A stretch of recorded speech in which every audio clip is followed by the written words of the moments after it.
Hello, xin chào các bạn đã quay trở lại với kênh YouTube Review 5 phút. Khi nhắc đến Hàn Lập, chắc hẳn các bạn sẽ nghĩ ngay đến một nhân vật chuyên farm quái, nhặt bảo, đúng không nào? Tuy nhiên vào giai đoạn từ năm 220 đến 256 tuổi, Hàn Lập đã thay đổi một cách chóng mặt. Từ một tu sĩ Nguyên Anh sơ kỳ đơn thuần, chỉ với 36 năm sóng gió, hắn đã gây dựng được thế lực riêng cho mình và trở thành một trong những tồn tại đỉnh cấp nhất thiên nam. Có thể nói, giai đoạn này đánh dấu những biến cố dữ dội nhất trong hành trình tu tiên của Hàn Lập, tất cả xoay quanh ba đại sự: tình duyên trắc trở với Nam Cung Uyển, đại chiến biên giới thiên nam và hiểm họa kinh thiên động địa tại Truy Ma Cốc. Rốt cuộc, chuyện gì đã xảy ra? Ngay bây giờ hãy cùng mình tìm hiểu nhé! Sau khi giải quyết hết ân oán trần gian, thu Liễu Ngọc làm đệ tử ký danh, từ đó có được thuật điều khiển côn trùng và lục dược xương công. Hàn Lập đã nghe tin Nam Cung Uyển sắp đại hôn, hắn ngay lập tức phi thân đến Yểm Nguyệt Tông. Tại đây, nam chính của chúng ta đã có một màn cướp dâu siêu kinh điển.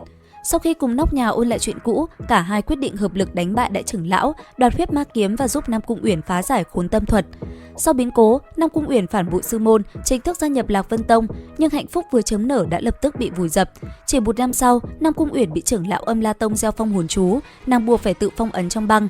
Bi kịch này đã đẩy sự tàn khốc của tu tiên giới lên đỉnh điểm và châm ngòi cho mối huyết thù của Hàn Lập.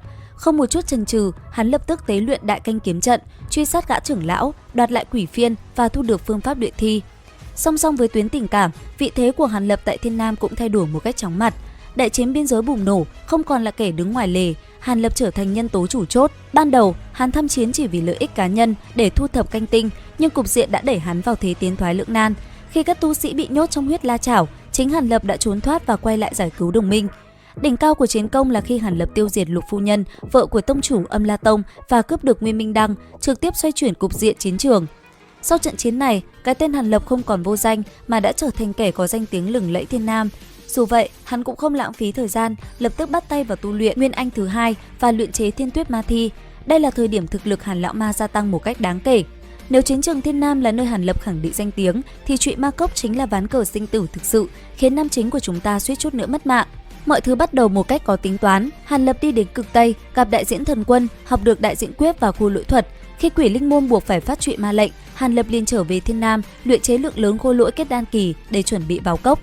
Năm 225 tuổi, Hàn Lập hội ngộ tử linh trong trụy ma cốc. Hắn truy tung quỷ linh môn và giành chất được linh trúc quả, từ đó luyện thành tạo hóa đan để trải nghiệm trước cảnh giới.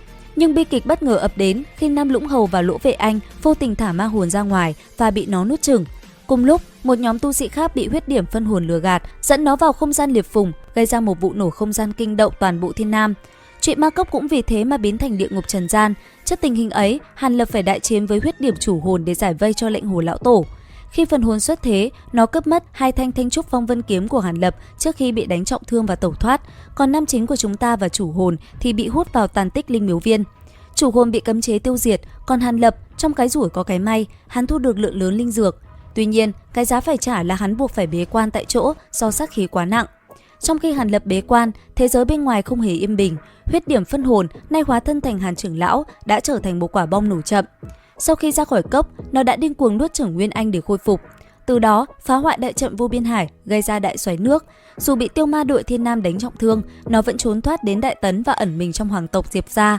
Sau 27 năm đằng đẵng, đến năm 252 tuổi, Hàn Lập xuất quan. Hắn không chỉ sống sót mà còn đột phá, chính thức tiến ra Nguyên Anh Trung Kỳ, thoát khỏi tàn tích và trở về Lạc Vân Tông. Từ đây, Hàn Lập bắt đầu một giai đoạn củng cố toàn diện thực lực và giải quyết các vấn đề tồn đọng trước khi bắt đầu hành trình mới. Việc đầu tiên hắn làm là đưa đan dược cho Nam Cung Uyển.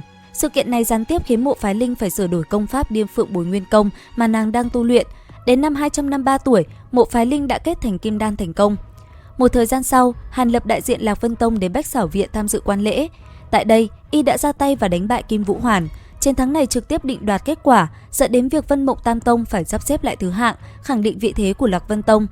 Sau sự kiện ấy, Hàn Lập không quên lời hẹn cũ, hắn đến Thất Linh Đảo theo lời mời của Chí Dương Thượng Nhân. Tại đây, hắn đã hỗ trợ và một lần nữa phong ấn lại trận nhân của Vô Biên Hải. Để cảm tạ, ba vị tu sĩ đã tặng cho Hàn Lập Linh Hoa Đảo. Tại Ma Khí Tri Uyên, Hàn Lập có được Ma Tụy Toản, Xích Linh Nhuyễn Ngọc, sửa chữa quỷ phiên, sau đó trở về Lạc Vân Tông bế quan. Đây là giai đoạn Hàn Lập tập trung gia tăng sức mạnh chiến đấu của bản thân. Hắn hoàn toàn luyện hóa Càn Lam Băng Diễm, bắt đầu tu luyện Hư Thiên Đỉnh Thông Bảo Quyết.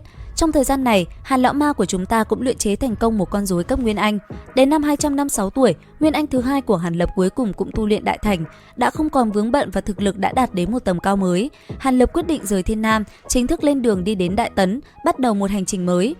Như vậy, 36 năm sóng gió này chính là giai đoạn then chốt giúp Hàn Lập hoàn toàn lột xác. Các bạn thấy sao về hành trình này? Comment ý kiến dưới phần bình luận cho mình biết với nhé. Bây giờ thì xin chào và hẹn gặp lại các bạn.